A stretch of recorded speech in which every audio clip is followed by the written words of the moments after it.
Welcome, everybody. We'll let people join as they join. This session will be recorded.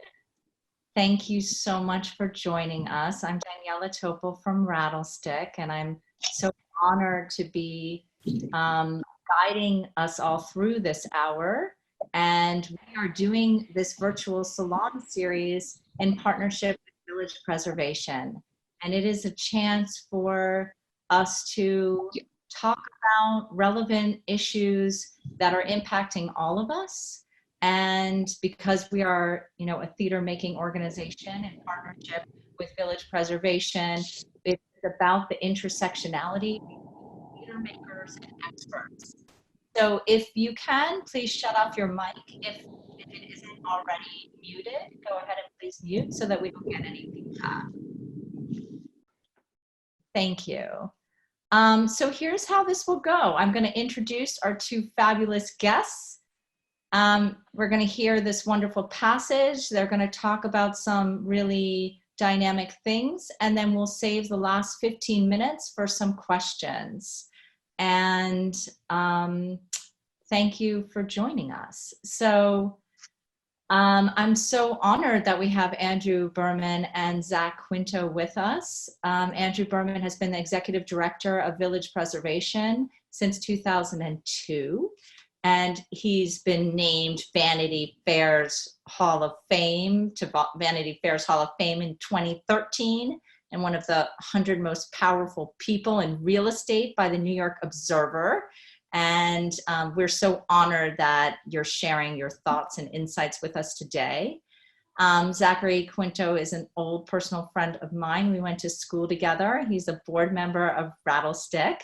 And he is an actor and a film producer. I'm sure I don't need to tell any of you any of that, but you probably have been amazed by his work on film and TV and on stage in Angels in America, Boys in the Band, Glass Menagerie, Smokefall. And it is truly an honor to have both of you here with us today. So thank you. Thanks, Daniela. So we thought we would start, this was Linnell Stevens' idea from Village Preservation, with a passage from E.B. White's Here is New York. And if those of you who don't know that passage, that poem, it is really worth reading. It was written, I believe, in 1948. E.B. White, who wrote Charlotte's Web and was based in the West Village. And so Zach will read a passage from this, and then we will go into a discussion of it. A poem compresses much in a small space and adds music, thus heightening its meaning. The city is like poetry. It compresses all life, all races and breeds into a small island and adds music and the accompaniment of internal engines. The island of Manhattan is, without any doubt, the greatest human concentrate on Earth. The poem, whose magic is comprehensible to millions of permanent residents, but whose full meaning will always remain elusive. At the feet of the tallest and plushiest offices lie the crummiest slums. The genteel mysteries housed in the Riverside Church are only a few blocks from the voodoo charms of Harlem. The merchant princes riding to Wall Street in their limousines down the East River Drive pass within a few hundred yards of the Gypsy Kings. But the princes do not know they are passing kings, and the kings are not up yet anyway. They live a more leisurely life than the princes and get drunk more consistently.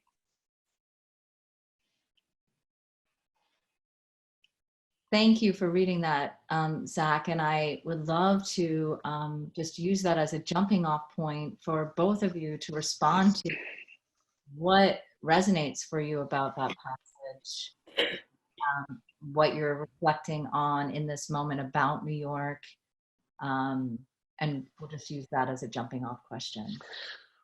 Sure. I mean, I think that passage highlights a kind of vibrancy about the city, diversity, indomitable spirit, no matter whether you're fighting for your own ambition or you're fighting simply to survive. The city requires a phenomenal level of commitment from anybody who encounters it, and certainly anybody who lives there.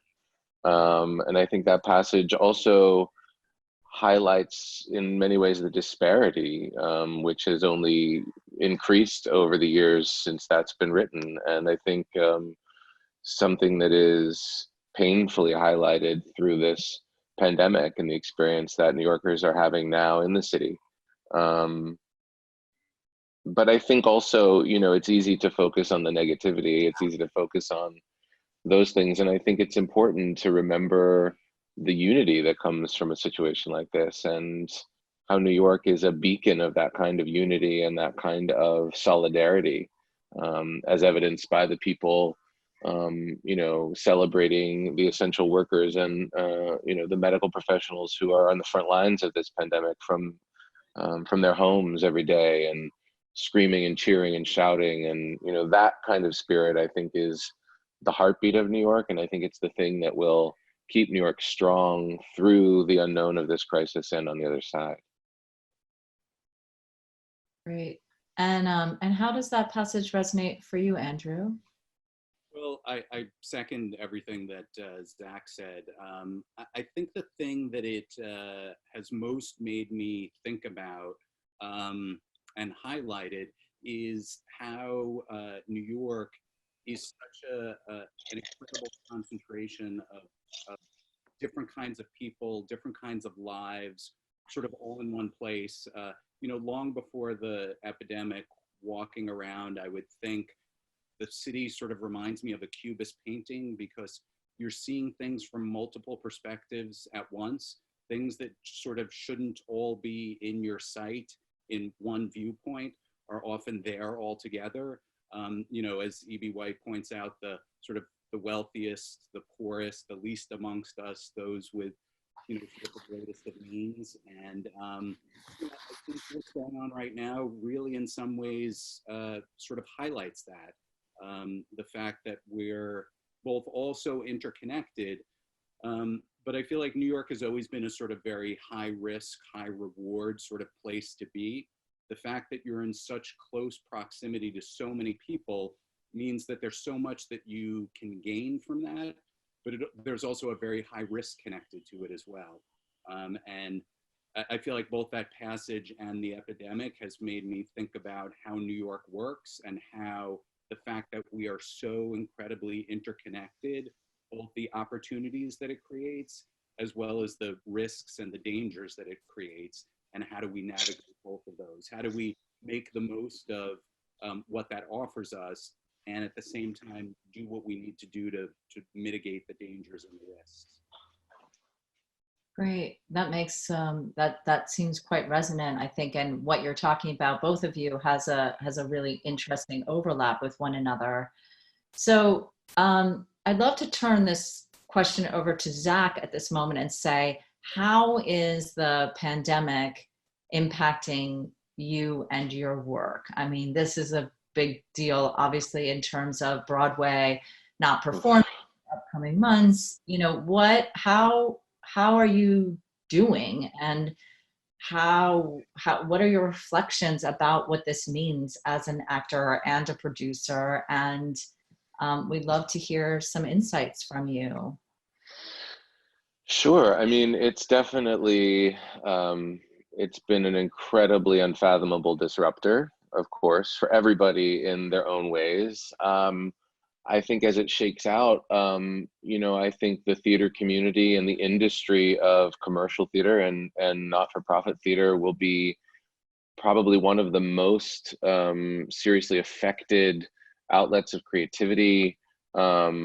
It's shocking, really, just how completely unilaterally and definitively it shut down the theater in the span of a few days. I was at a Broadway show on Wednesday night, and as of Thursday, it was all done, and who knows when it will rekindle. So there is the uncertainty and the of course the impact financially and creatively on theater makers all around the country and all around the world, and at the same time, it's an incredible wellspring of ingenuity and creativity, and how, I mean, I think this is a prime example of, you know, an off-Broadway, not-for-profit theater company figuring out how to adapt. And Daniela, you've always been a leader since you've stepped into this role at the Rattlestick of exploring that and inviting other people to be part of that exploration. And everybody that's on this call right now is a reflection of that. So I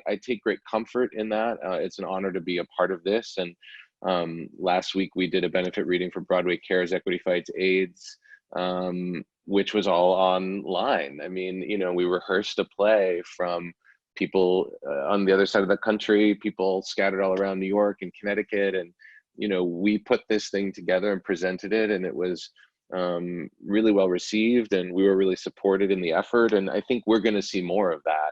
You see it all around the community, Broadway performers doing concerts from home, and, you know, trying to do what it is that we do ultimately, which is connect with people, provide a sense of entertainment, potentially a sense of escape from the challenges of everyday life, which for everybody have increased significantly in the last few months.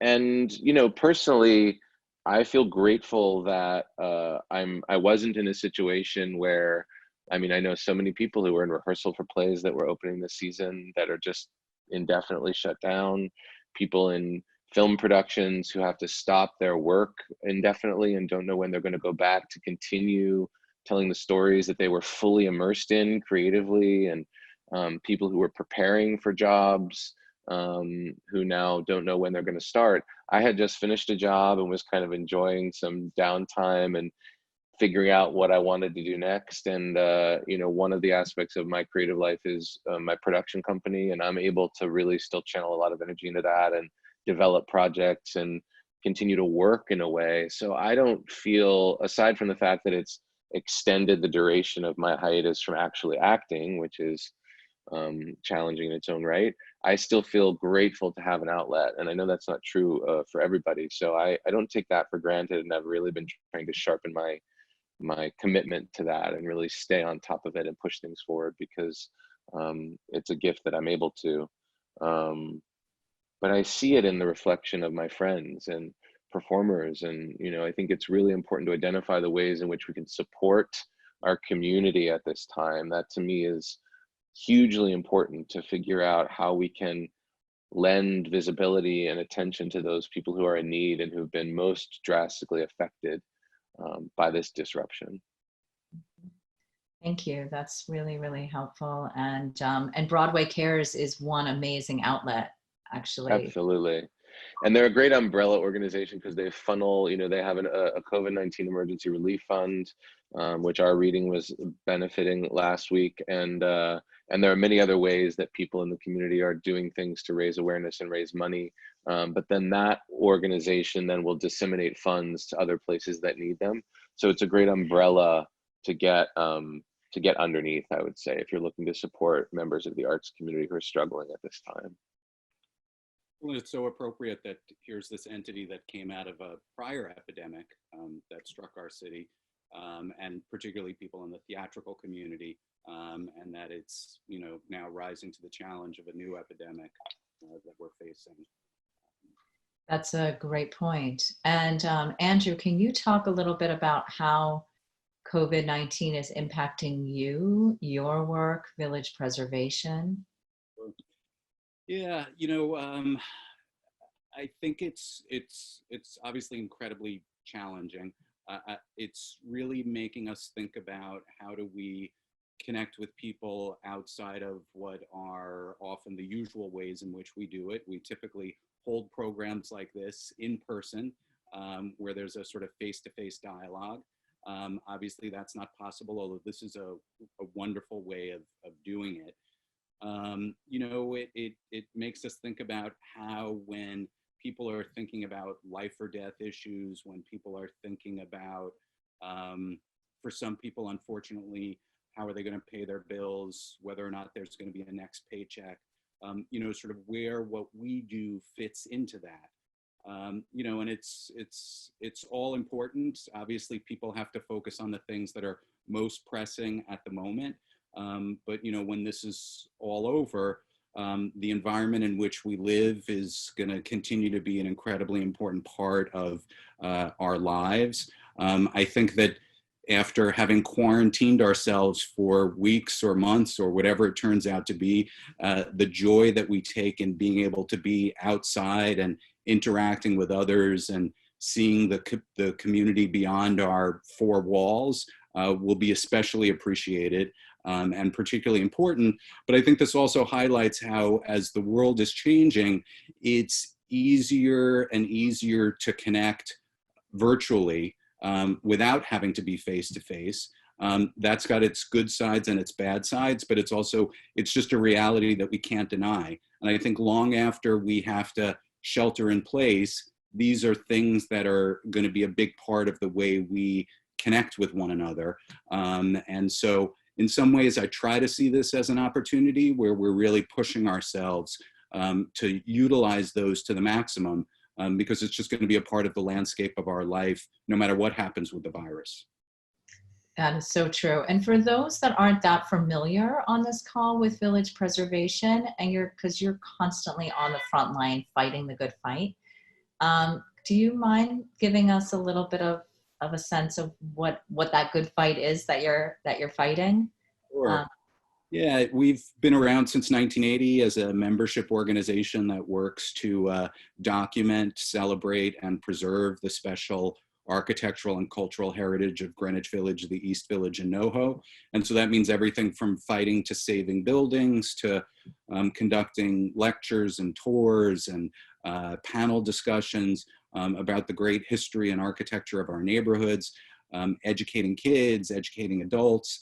And obviously a lot of that involves, or at least has involved, face-to-face interaction, much like the theater. And so we've had to rethink how we do a lot of that.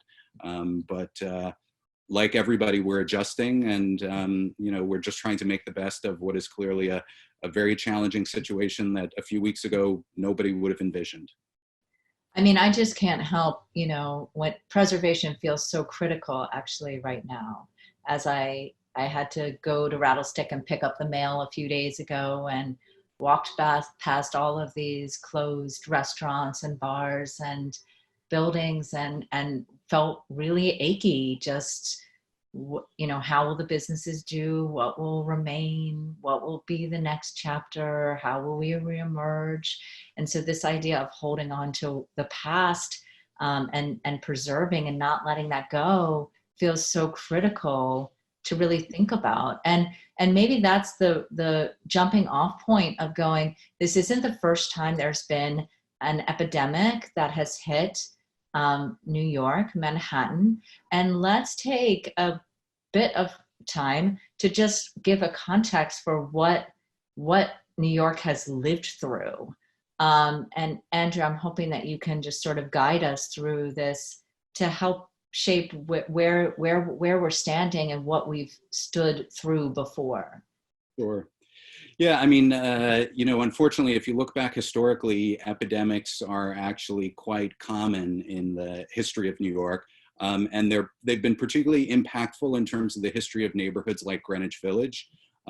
Greenwich Village really transformed from kind of farmland and a rural hamlet into a more developed neighborhood because of epidemics that struck what was then New York, which was the southern tip of Manhattan. In the late 18th and early 19th century, there were a series of yellow fever and cholera epidemics, and it sent people to the sort of rural, to the burbs, to the north, so to speak.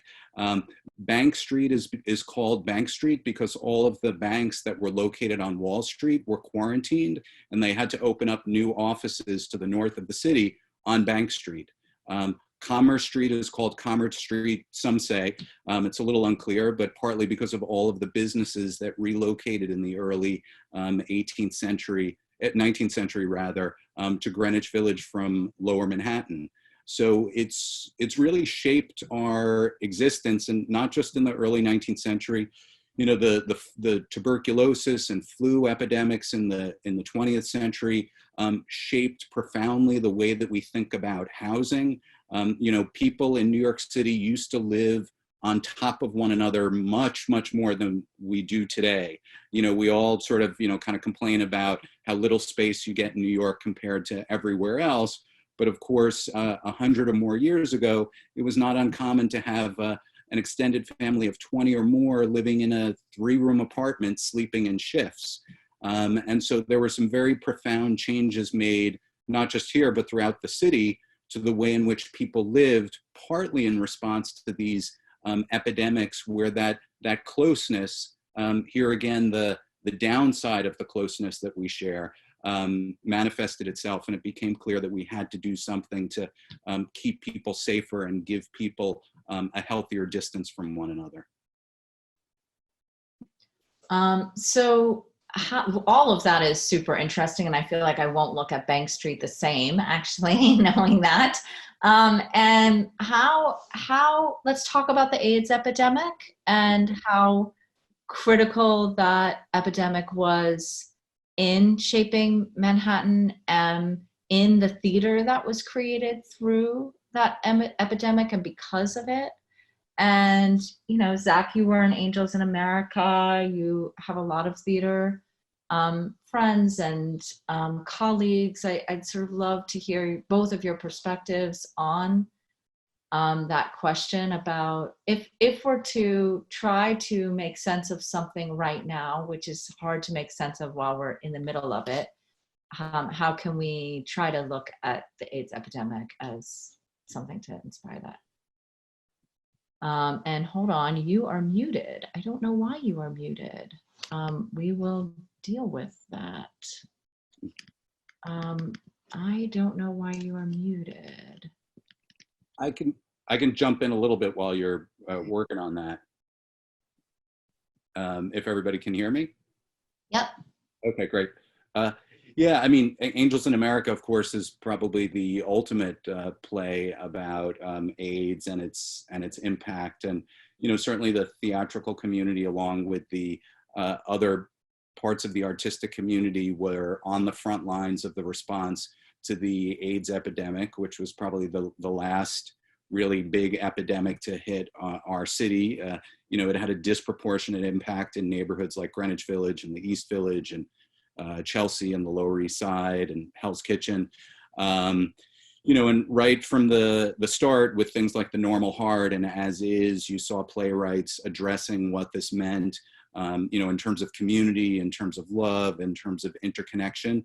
And you also had these organizations forming, you know, as Zach mentioned before, you know, Broadway Cares, Equity Fights AIDS, forming in response to directly what the people in the industry were struggling with and facing, to help support them and to help get them through this. And so, you know, the creative community in New York, I think, has been on the front lines of the response to certainly the most recent epidemic, and it would not surprise me if you saw manifestations of that with this one as well.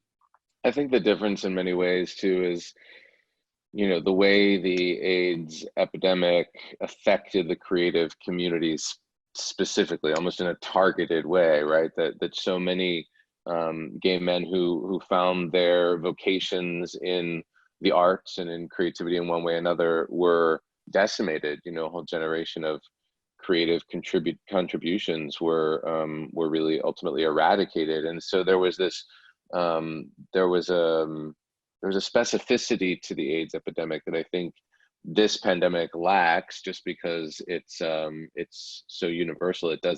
It's not specific, you know, it's so sweeping in the effect that it has. So there was an urgency within the arts community to respond to this virus that was killing so many people within the community itself. And so there was a different kind of power and organization. You know, plays like certainly The Normal Heart, Larry Kramer's writing, there was an anger, there was a politicization of that epidemic because it was so largely ignored by the government at the time. And, you know, while our government is, you know, universally bungling their response to this pretty much on a federal level, they're not able to ignore it. They're not able to kind of let it run its course without acknowledgement or without some effort. So I think that and Angels in America, which I was just thinking today, like I want to watch that HBO version of it again, because I feel like there is such a thread of what people are fighting for, caring for the most vulnerable. That's something that I think is a through line to this epidemic today, this version of a pandemic today. Our most vulnerable communities are at risk. And so how do we take care of them, and how do we make sure that we show up for them, and how do we make sure that we don't drop the ball for those people who need us the most?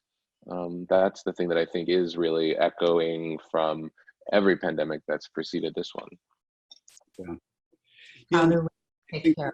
I think that both, things that the two share in common, and obviously things that are very different, as Zach was saying. One of the things that strikes me is that they both sort of kind of raise this question of having to maintain a distance between yourself and those that you love, potentially as a consequence of the epidemic. And while the coronavirus is not nearly as targeted as AIDS was, at least in those early days, I think it's going to raise, in some ways, some similar questions about why is it that some people are disproportionately impacted, and what. I think we're really looking right now at all of those essential workers who are essential to us, but who are all too often treated as somewhat expendable and interchangeable, who are continuing to provide us with food, to clean our buildings, to do all of these things. And whether or not government and society have done what they should to make sure that they have the healthcare in place, that they have the protections in place. I mean, clearly that's one of the contributing factors in terms of impacting who's getting this and who's dying from it more often. And I also think it raises some incredibly sharp questions about our healthcare system, and why this isn't something that we were prepared for. And AIDS did that as well, even as it raised a lot of other very different questions. And as Zach said before, I think it people in the creative field, it made them, I think, more political, and in many cases more angry. And I think whether it's in the creative field or other aspects of society, you're probably going to see that come out of this as well.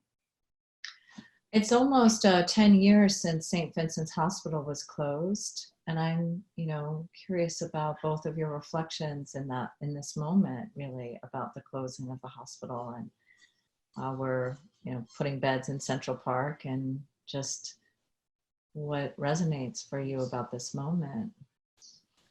That hospital always, to me, was such a symbol of the sense of community in the village in particular, and the sort of horror that I felt when it was being converted into high-end condos never subsides when I walk past it, and to think about the many people who were both comforted there and who were also ushered into their life beyond this one there, I think is there's something very special about it. I mean, to think about just how many more people could be comforted and supported and helped through this crisis if the hospital were still there is something that you can't help but consider.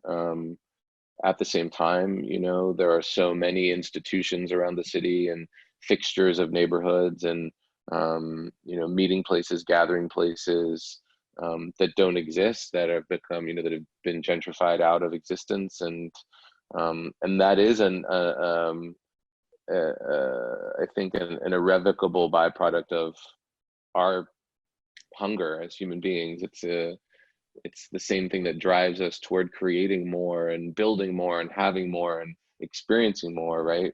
It's a double-edged sword, that I think, and in so many ways it's reflected in this pandemic. And one of the things that I feel can come out of this for people who are fortunate enough to have the comfort of homes to quarantine in and support of family and friends to get them through this is we all have an opportunity to ask, what exactly is being interrupted here for me, as individuals? You know, what is it that I can learn from this experience? I mean, I'm now 1 month quarantining. So how does this 1 month where I haven't really been able to interact with people, see friends, have work meetings, create, what does it give me an opportunity to look at in myself?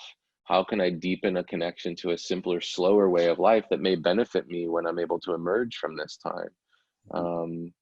Yeah, and I feel like that's something that I try to give some thought and energy to every day at least. Um, yeah, I don't know. That's a digression from the question about the hospital, but sort of gets me there when I think about it. But a good one. Yeah. Yeah, I can't imagine that's not something that everybody's thinking about now is, you know, what's important to me, you know, what does this say about, you know, sort of my life and how it's structured. But, you know, just jumping back for 1 second to the St. Vincent's question. Yeah, you know, I mean, you can't help but think of the place now and the decisions over the last, you know, decade or two to close so many hospitals. And just in general, the system that we have, you know, St. Vincent's was its own separate, distinct entity that had a lot of challenges, as opposed to our having a sort of comprehensive universal healthcare system where, you know, sort of we as a country and as a society as a whole are investing and ensuring that you know, the resources and the facilities are there for everybody. Instead, we have a series of hospitals that have to sort of fend for themselves. Some do better than others. Some have different challenges. And one would hope that one of the things that would come out of this is a recognition that we really need to do better in that regard. And that, you know, for the richest and most powerful country on earth, we're doing an incredibly poor job when it comes to providing good, comprehensive health care to everybody. Yeah, that is very true, and nothing like a pandemic to make us all very aware of this. I have one last question before I open it up to others. And that is a question about, oh, and in terms of opening up questions to others, just because we're so well attended, you'll just be chatting your questions in. So feel free to go ahead and chat them in, and I will field them out for you. We would not do that like this if it was in person, but you know, we're on Zoom, so this is the way it goes. Reemerging, how do you imagine will reemerge? How do you, you know, Zach, you started to talk about it, like what does reemerging mean? What do you think it means for you personally? What do you think it means for your work? What do you think it means for the city or the world? What do you fear? What do you hope for? You know, just those. Well, yeah, I mean, I think we have to be careful. I think that's becoming abundantly clear as we look at the landscape of this country and the places that are not following the guidelines or the advice of the scientific community. You know, the impact that that's going to have in the next weeks and months, I think will determine a lot about how the rest of us are able to start to consider emerging from this. I love the notion that, you know, these governors, in the face of a kind of federal response which feels haphazard at best, are coming together and declaring that science, not politics, will dictate our emergence from this. I think is incredibly reassuring, and I'm grateful for that. But I think it's going to be a lot slower than we hope. I think it's going to be a lot different than we imagine. There's not going to be one day where everybody's just able to flood the streets and go back to the theater. And, you know, I mean, I've talked to people in the community who are wondering if, you know, theater is going to get back up and running at all this year, you know. And I think we have to be prepared for all those eventualities and the impacts, the ongoing impacts that those eventualities may have. There's an incredible need for adaptability right now, and adaptation energy, I think, is something that's really vital to keeping people integrated and sane and optimistic. And so knowing that we're just at the very beginning, I think, of being able to look at what the emergence from this iteration of the pandemic looks like. But if we're not careful, you know, come the fall and come the winter and basically come anytime until there's an actual vaccine for this, I think we're in an incredibly vulnerable position, and the way in which we acknowledge that vulnerability and the ways in which we accept it, I think will determine a lot. I can't wait for the day that we're able to gather again together. But I also think that like looking into all of these different lives and all these different people and everybody who showed up today, and you know, all of our own experiences in the places that we are, I think there's something really galvanizing about it, and there is something that we wouldn't have experienced if things had gone on just the way they have been. So I think there is, as painful as it is, as challenging as it is, and as scary as it is, I think there's something really reaffirming about what we're capable of, and how we will adapt, because that's our nature. Yeah, I'm gonna second everything that Zach said, but I'm gonna particularly focus.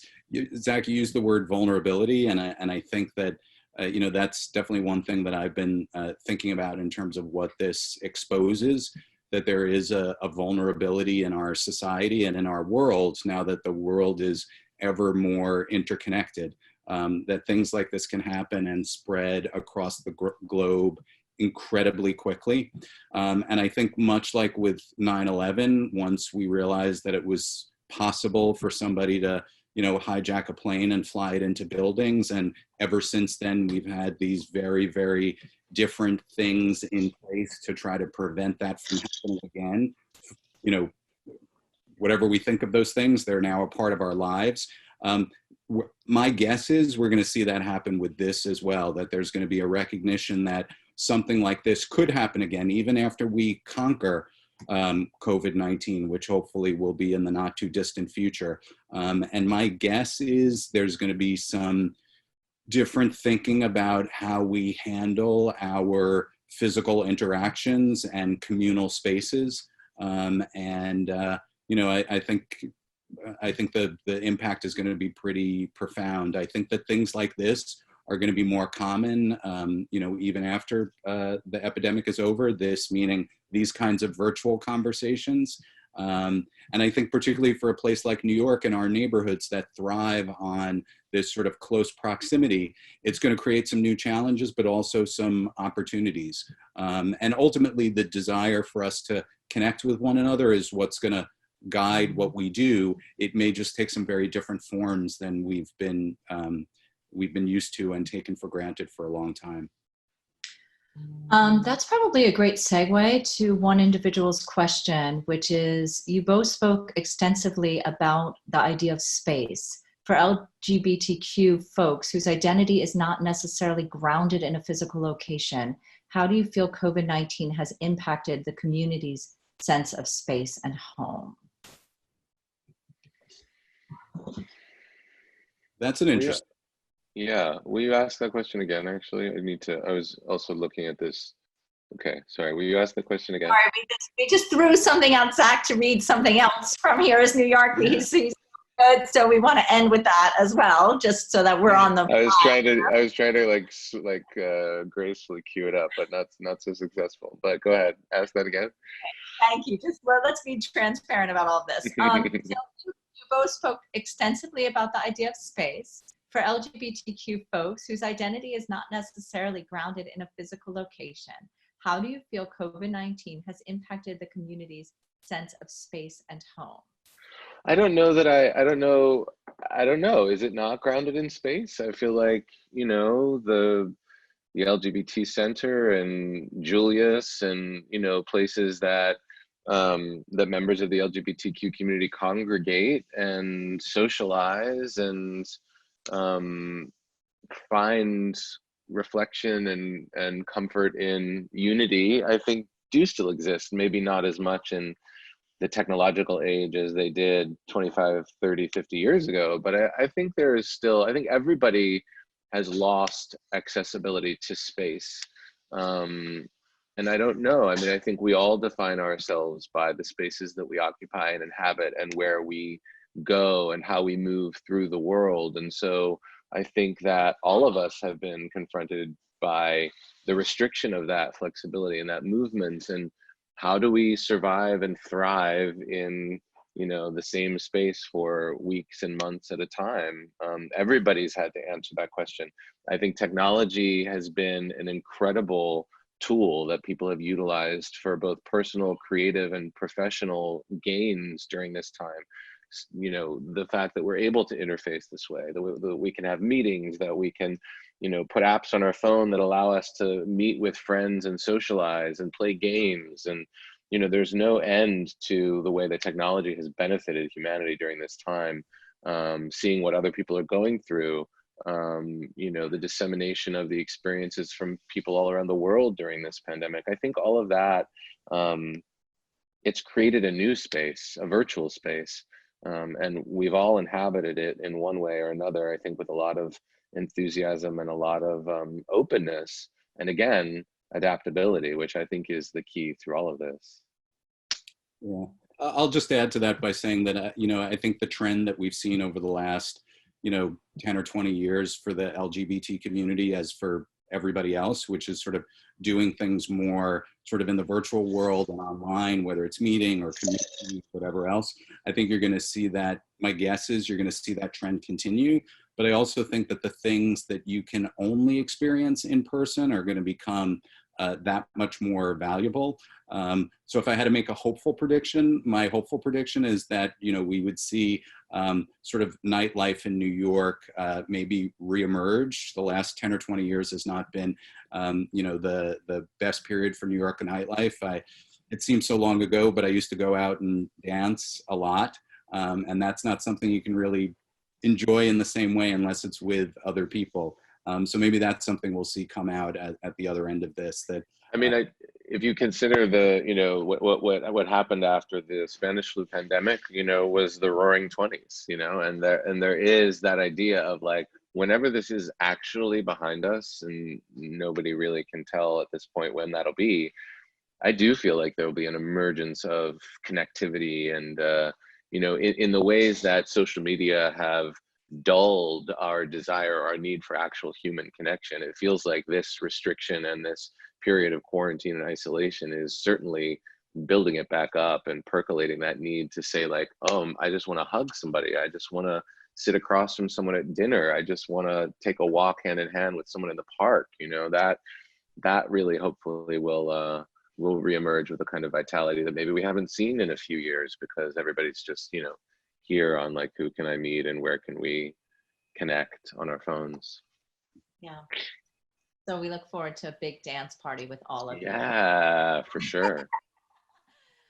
So next question is for you, Zach. It's about seeing, I saw from Jonathan Mandel, I saw Lips Together, Teeth Apart, and I'm curious how that came about and what was the technology that allowed for the split screen, 4-screen, single screen, depending on who was supposed to be in the scene. That doesn't take the capability of Zoom, and it is really quite special for those of you who had a chance to see it. So can you talk about how it all came about and launching everything? Thank you. Sure. I got a text from my dear friend Jesse Tyler Ferguson's husband, Justin Mikita, who's a philanthropist, a lawyer, and a Tony Award-winning Broadway producer. And we had been talking about doing, you know, as soon as this happened, some people in my personal creative circles had talked about doing some readings, making use of this time, just sort of, you know, hopping on Zoom and hearing plays out loud, because why not? And it was Justin who came up with the idea of doing a reading to benefit Broadway Cares Equity Fights AIDS. The play that we had been talking about doing was God of Carnage, actually. So we started the conversation from that place. And then sadly, we lost Terrence McNally to this very disease. And so immediately the conversation shifted. All of us knew and loved Terrence, both personally and creatively. And we started to ask if there was a way for us to both honor him and benefit the Broadway Cares Equity Fights AIDS COVID-19 Emergency Assistance Fund. So that's how we settled on Lips Together, Teeth Apart. It was the same four of us that were going to do a reading of God of Carnage, that we just turned our attention and reached out to Trip Coleman to see if he would be willing to oversee. And directed. And then Paul Wontrock at Broadway.com got involved, and they had just produced the Rosie O'Donnell show. And so they had access to this technology. So we were all connected on Skype, actually. And then that was filtered through a separate software program that allowed them to do the split screens and isolate the shots and connect us in a way that was all very unprecedented for us as artists. And we spent about, I think we had 2 rehearsals, maybe 3, where we, one where we read the whole play, and then another one. And then at the end of that one, we were like, this is way too long for this format. It was like we had to kind of adjust and really take the temperature of what was possible. So then we went in and did some cuts of the play, because it was going to be over 3 hours long if we didn't. And so we were like, how can we adapt again to this format? And so then we got in a little bit creatively and had conversations about what were the thematic necessities of the play. And Paul and Tripp were amazing with building a shot list. We all learned a lot, right? Like I was kind of leaning over this way in this very chair, actually doing sort of some stuff at the top, and then realizing that like when they went into split screen, if I wasn't like completely centered, then I was a little off. So we all learned from the experience about how to modulate choices and performances for that venue. And I hope we get to do it again. I'm advocating, I'm still angling to be able to do God of Carnage, which is a play I love and would love to do. So we'll see. I think it's a new world, and I think this is going to be a way that we, oh my God, FaceTime. I think it's going to be a way to be able to bring creative experiences to people that we've never imagined before. Yeah, that makes sense. And it was actually very sad for all of us at Rattlestick about Terrence's passing. Many of you might not know this, but the company was founded by Gary Bonasorte and David Van Asselt. And Gary was Terrence's partner before he died of AIDS in 2000. And so in many ways, Terrence was really part of the foundation of Rattlestick. I had a chance to see Terrence about 6 weeks before he passed, maybe 7 weeks.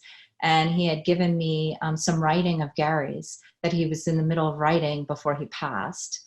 And we were talking about reading an excerpt of that and a play of his around when Terrence could be there. And Terrence was feeling really energized and was talking about rewriting and remounting Full Monty. And it was really, really so very sad. Yeah. So very sad. So here's a question from Gerald. As someone who has lived through the AIDS crisis in the early 80s in New York City, it's actually something that made me stronger and ready for this new period where people are being labeled positive, quote, positive, and quote, negative in a new way. My question is about the language that surrounds this pandemic. How positive is bad, but antibody positive is something good? In other words, the most triggering thing about this new pandemic is how people are, quote, are being, quote, sorted according to blood tests. Do either of you have any thoughts about any of that? Well, I'll just say, it seems as though we're really still figuring out how this is going to work in that, I was watching one of the, I forget if it was the mayor or the governor's press conference this morning, and they were saying, we still don't know if we can tell for sure from testing somebody if you've developed immunity or you haven't. So we're obviously, we still have a long way to go in terms of an understanding of how this dynamic is going to work. I have no idea. I have no doubt, though, that as with AIDS and other things, there's going to be a whole series of sort of nomenclatures and ways that we sort of kind of frame this and frame, sort of who has what relationship to the disease. And, one of the things that's a little bit scary about, where this could go is the notion that there may need to be this sort of widespread tracking of people's health status. And on the one hand, I can understand why that could be very necessary and very helpful. On the other hand, it has some frightening implications and certainly could be used in problematic ways. And certainly those kinds of issues came up a lot with AIDS and HIV as well. And there was always a huge struggle, understandably so, about that and how that would be implemented. On the one hand, wanting to prevent the spread of the disease, but on the other hand, to not, label or stigmatize individuals. And I think that's, to some degree, that may well end up being an issue here as well.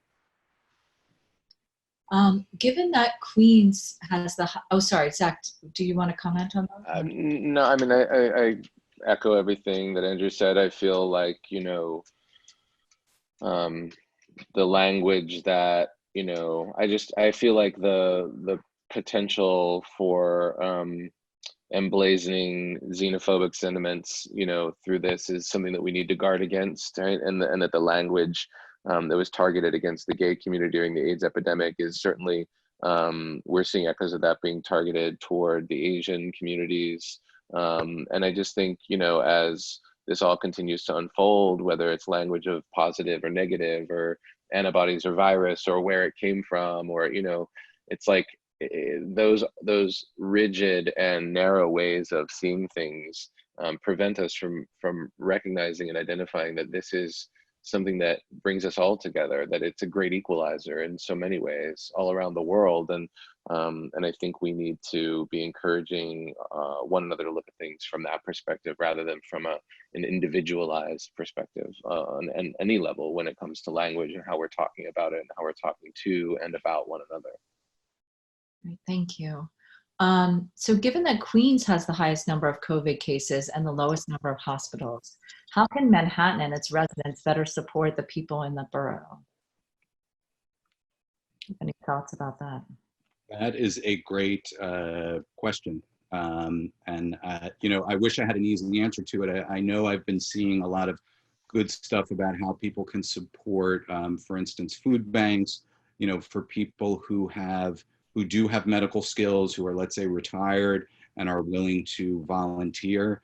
I think in a lot of ways, one of the most important things you can do is be incredibly careful and thoughtful about what you do and the possibility of your spreading the virus. Because even if you live in Manhattan, when you go to that store to get, your food or your laundry or whatever else, there's a really good chance that the person who works there that you're interacting with lives somewhere else and is maybe interacting with a lot of people. So you want to not only take care of yourself and not pick up the virus, but you want to make sure you're not, without realizing it, giving it to somebody, because any of us could have it with symptoms or not, and any of us could pass it along to somebody else. I think in a lot of ways, that's the most important thing that each of us could do, is make sure that we do whatever we can to make sure that we're not spreading it to someone else.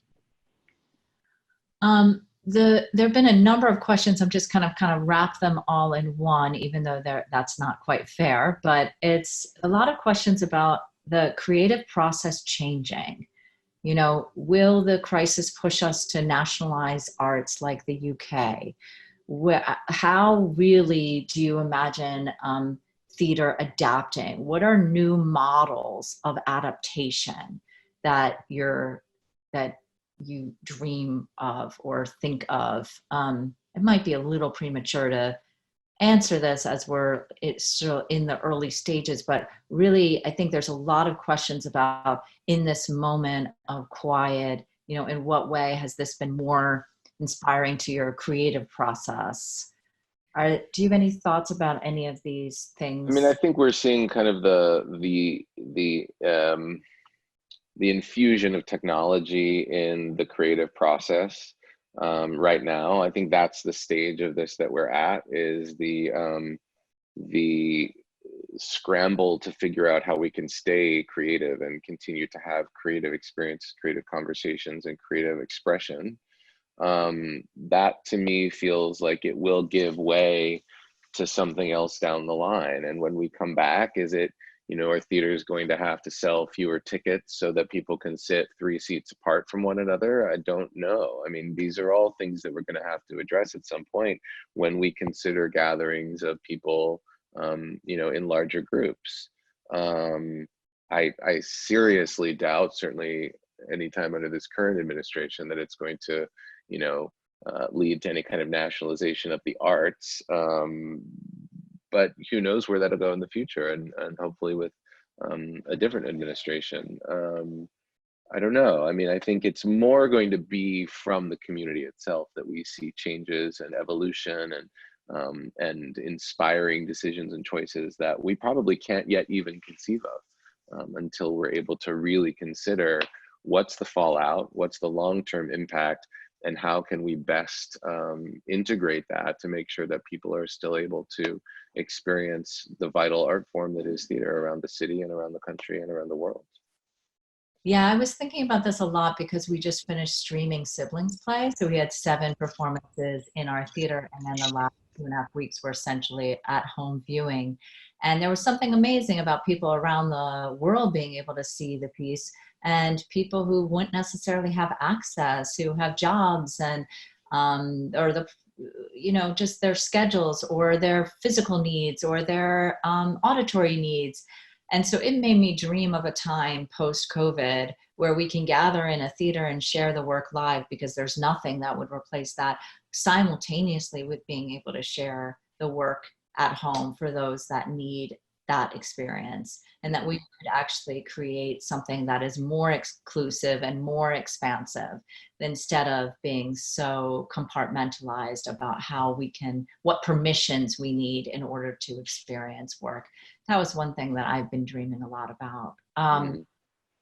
There are so many more things to talk about. I want to do a wrap up before we have Zach wrap up with Here is New York. My wrap up to you all is to say thank you so much for all of you being so present here with your questions and your inquiry. And really, it's such an honor and a privilege to be able to spend time with both of you, Andrew and Zach, for you to share your thoughts and concerns and insights. I know I've really gained a number of things that I'm thinking about differently just in this hour. And we're doing this every week on Tuesdays at 3. Next week, we're going to look at the impact of incarceration on COVID-19. We're going to talk with some people who have been formerly incarcerated, and our playwright of a play that we did called Lockdown will join us for that. We're going to, in a couple of weeks, we'll talk about domestic violence in COVID-19, the inequities of COVID-19, etiquette around COVID-19, a session with the frontline workers of COVID-19. So basically it's every Tuesday at 3. If you want to join us, we'd love to have you. But it would be really wonderful to end with writing, and that is the true inspiration for continuing on and giving us hope. So, and if those of you don't know Here's New York, that might be something worth reading again if you're longing for your New York that you love. So, Zach, if you wouldn't mind leading us through this, thank you. Yeah, it's going to be a cold reading, FYI, because I just got it, but I'll do what I can. The commuter is the queerest bird of all. The suburb he inhabits has no essential vitality of its own and is a mere roost where he comes at day's end to go to sleep. Except in rare cases, the man who lives in Mamaroneck or Little Neck or Teaneck and works in New York discovers nothing much about the city except the time of arrival and departure of trains and buses and the path to a quick lunch. He is desk-bound and has never, idly roaming in the gloaming, stumbled suddenly on Belvedere Tower in the park, seen the ramparts rise sheer from the water of the pond, and the boys along the shore fishing for minnows, girls stretched out negligently on the shelves of the rocks. He has never come suddenly on anything at all in New York as a loiterer, because he has had no time between trains. He has fished in Manhattan's wallet and dug out coins, but has never listened to Manhattan's breathing, never awakened to its morning, never dropped off to sleep in its night. About 400,000 men and women come charging onto the island each weekday morning out of the mouths of tubes and tunnels. Not many among them have ever spent a drowsy afternoon in the great rustling oaken silence of the reading room of the public library, with the book elevator like an old waterwheel spewing out books onto the trays. They tend their furnaces in Westchester and in Jersey, but have never seen the furnaces of the Bowery, the fires that burn in oil drums on 0 winter nights. They may work in the financial district downtown and never see the extravagant plantings of Rockefeller Center, the daffodils and grape hyacinths and birches and the flags trimmed to the wind on a fine morning in spring. Or they may work in a Midtown office and may let a whole year swing round without sighting Governor's Island from the seawall. The commuter dies with tremendous mileage to his credit, but he is no rover. His entrances and exits are more devious than those in a prairie dog village, and he calmly plays bridge while buried in the mud at the bottom of the East River. The Long Island Railroad alone carried 40 million commuters last year, but many of them were the same fellow retracing his steps. The terrain of New York is such that a resident sometimes travels farther in the end than a commuter. Irving Berlin's journey from Cherry Street in the Lower East Side to an apartment uptown was through an alley and was only 3 or 4 miles in length, but it was like going 3 times around the world. Beautiful. True that. That's very beautiful.